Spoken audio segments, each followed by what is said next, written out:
BLA हो गया, उनके साथ में जो दूसरे तंजीमें हैं और इवन सिंध के जो तंजीमें हैं, सब ने मिलकर एक यूनाइटेड फ्रंट बनाया है जो पाकिस्तान की फ़ौज को और वहाँ की हुकूमत को चैलेंज कर रही है।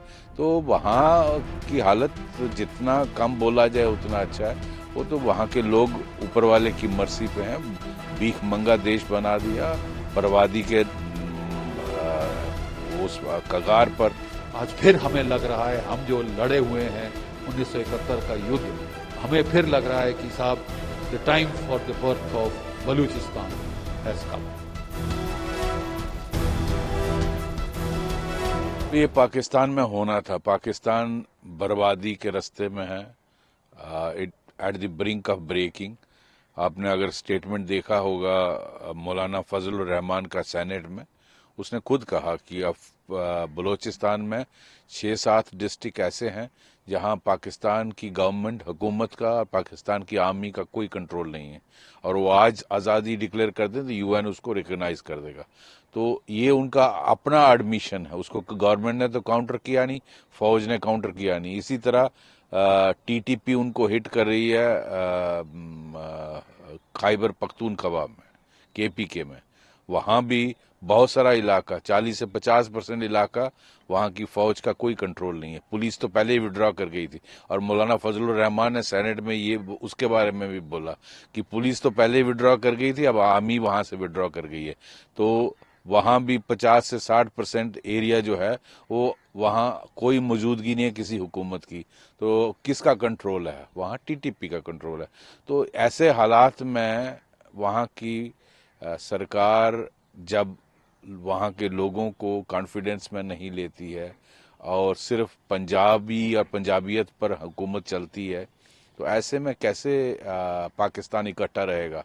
अभी आपने हाल ही में सुना कि वहाँ जो बलूचिस्तान के जितने भी टेरर आउटफिट्स हैं, BLA हो गया, उनके साथ में जो दूसरे तंजीमें हैं और इवन सिंध के जो तंजीमें हैं, सब ने मिलकर एक यूनाइटेड फ्रंट बनाया है जो पाकिस्तान की फ़ौज को और वहाँ की हुकूमत को चैलेंज कर रही है। तो वहाँ की हालत जितना कम बोला जाए उतना अच्छा है। वो तो वहाँ के लोग ऊपर वाले की मर्जी पे हैं। भीख मंगा देश बना दिया, बर्बादी के उस कगार पर पाकिस्तान पहुंचा है, और वो अब 400-450 लोगों को किडनैप किया है। तो ये दिखाता है कि वहाँ की फौज के, मैंने सुना 6 फौजियों को भी मारा है। तो वहाँ कोई कंट्रोल ही नहीं है और टोटल लॉलेसनेस।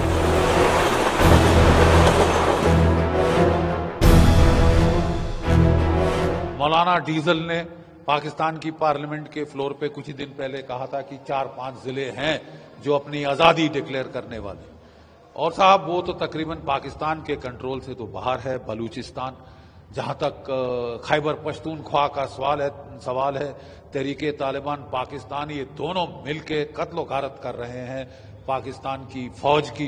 कोई 750 के ऊपर तो मारे गए हैं पिछले साल में ही। और एक हम डिमोरलाइजेशन सी जो देख रहे हैं वहां पे पाकिस्तान की फौज में, जितनी कैजुअल्टीज हो रही हैं, धड़ाधड़ मारे जा रहे हैं बेचारे। तो देखना यह है कि ये बलूचिस्तान में ये जो ट्रेन का उन्होंने हाईजैक किया है, ये बड़ा सिग्निफिकेंट है, क्योंकि एक ट्रेन में कोई 450-500 लोग होते हैं, तो वो पूरे के पूरे इन्होंने हॉस्टेज बना लिए हैं। कह रहे हैं कि औरतें बच्चों को छोड़ दिया है। पहली खबर आई थी कि 100 के करीब इन्होंने हॉस्टेज बनाए हैं। अब खबर आ रही कि नहीं, पूरी ट्रेन तकरीबन अभी तक इनकी हॉस्टेज है। और पाकिस्तान को ये उन्होंने धमकी दी है कि अगर तुमने कुछ किया तो ये सारे हॉस्टेजेस को शूट कर देंगे। ये बड़ा डेलिकेट ऑपरेशन होता है हॉस्टेज रेस्क्यू, और मुझे नहीं विश्वास कि पाकिस्तान की आर्मी इतने डेलिकेट ऑपरेशन इतने नाजुकी से कर लेगी कि बगैर आम जनता को मारे वो टेररिस्टों को खत्म करें। बड़ा प्रिसीजन ऑपरेशन होते हैं, हमारी NSG कर लेती है, लेकिन पाकिस्तान की फौज का स्टाइल है कि वो रंगत दिखाते हैं। वो अपने F-16 ले आएंगे, तोपे ले आएंगे, टैंक ले आएंगे, और जनता को, जनार्दन को उसमें कुचल देंगे बीच के अंदर। तो अगर ऐसा होगा तो पाकिस्तान में ही बवाल खड़ा होगा। पाकिस्तान को बड़ा फूंक फूंक कर ऑपरेशन करना होगा। ऑलरेडी वो हॉस्टेज नेगोशिएशंस ऐसी हालतों में शुरू की जाती हैं और उससे टाइम गेन किया जाता है, पता करने कौन किधर कहाँ कितने हैं, कहाँ है, कैसे इन पे अटैक किया जाए। रात में ऑपरेशन ज़्यादा प्रेफरेबल होते हैं, लेकिन रात में ऑपरेशन जो है उसमें कौन सिविलियन कौन टेररिस्ट ये ढूंढना बड़ा मुश्किल होगा।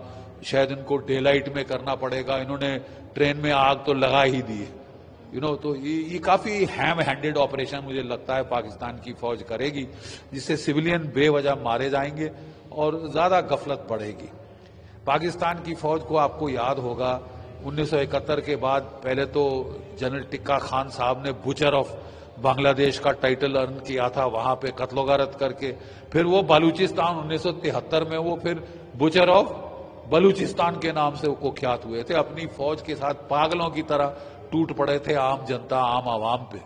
अब ये नहीं चलेगा साहब, क्योंकि अब पाकिस्तान को अगर वो ऐसी हरकतों से बाज नहीं आए, जेनोसाइडल मारकाट, औरतें बच्चे मारने, सिविलियंस मारने, जब तक वो बंद नहीं करेंगे, प्रॉपर काउंटर इंसर्जेंट ऑपरेशन नहीं करेंगे पिन पॉइंटेड, उसमें साहब आपको सर्जन नाइफ लगाना पड़ता है।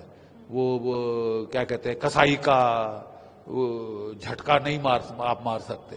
बट पाकिस्तान की फितरत रही है कि जब भी वो काउंटर इंसर्जेंट ऑपरेशंस करते हैं तो पहले तोपें चलाते हैं, F-16 चलाते हैं, सब कुछ चलाते हैं। अब भारत की फौज ही है जो केवल राइफलों से कंट्रोल करती है, उसमें बेवजह नुकसान नहीं होता। क्या पाकिस्तान की फौज ऐसा कर पाएगी? ये बड़े टेस्ट पे है। पूरी दुनिया की आंखें अब बलूचिस्तान की ओर है, और बलूचिस्तान मुझे तो लगता है अब समय की बात है। No army can withstand the strength of an idea whose time has come, ये विक्टर ह्यूगो ने कहा था, और 1971 के पहले ये बहुत लागू था। आज फिर हमें लग रहा है, हम जो लड़े हुए हैं 1971 का युद्ध, हमें फिर लग रहा है कि साहब the time for the birth of Balochistan has come. हमको तो केयरफुली वॉच तो करना ही पड़ेगा, अलर्ट भी हमको रहना पड़ेगा, क्योंकि बात ऐसी है कि पाकिस्तान की फौज ध्यान बटाने के लिए कुछ भी कर सकती है। देखिए, ये बोलते हैं रस्सी जल गई ऐंठ नहीं गई। ये फटीचर मुल्क है, इकोनॉमिक तबाही की कगार पे है, 2 रोज की रोटी नहीं खिला पा रहा अपने लोगों को, लेकिन साहब पंगे लेंगे जम्मू कश्मीर में, पंगे लेंगे पंजाब में, जाके तख्ता पलट करेंगे बांग्लादेश में, ठीक है। तो ये अगर अपने गरमान के अंदर झांकें, अपने घर में झांकें, तो ज्यादा इनके लिए बेहतर होगा। लेकिन इनकी आदत है धड़ल्लेबाजी करने की, नाटकीय तरीके करने की, तो हमको ये थोड़ा केयरफुल रहना पड़ेगा अपने बॉर्डर्स पे कि ये क्या ध्यान बटाने की कोशिश तो नहीं करते। लेकिन ये अब अपनी मौत मर रहे हैं। जब वो कहते हैं जब सियार की मौत आती है तो शहर की तरफ भागता है।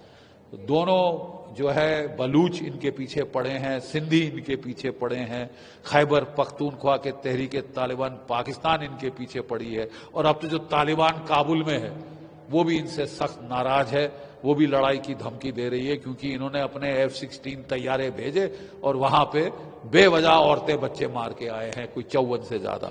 तो वो भी तिल मिलाए हुए हैं, वो भी बदला लेंगे। ये सोच रहे थे हमारी जूती की नोक बन के रहेगा अफगानिस्तान, वो तो होने से रहा। ISI के चीफ वहां की फोकट की विस्की पीने काबुल पहुंच गए थे जब तालिबान का राज आया था, और उन्होंने सोचा था कि हमको स्ट्रेटेजिक डेप्थ मिल गई। स्ट्रेटेजिक डेप्थ तो दरकनार साहब, अब आपकी तबाही का वक्त आ रहा है।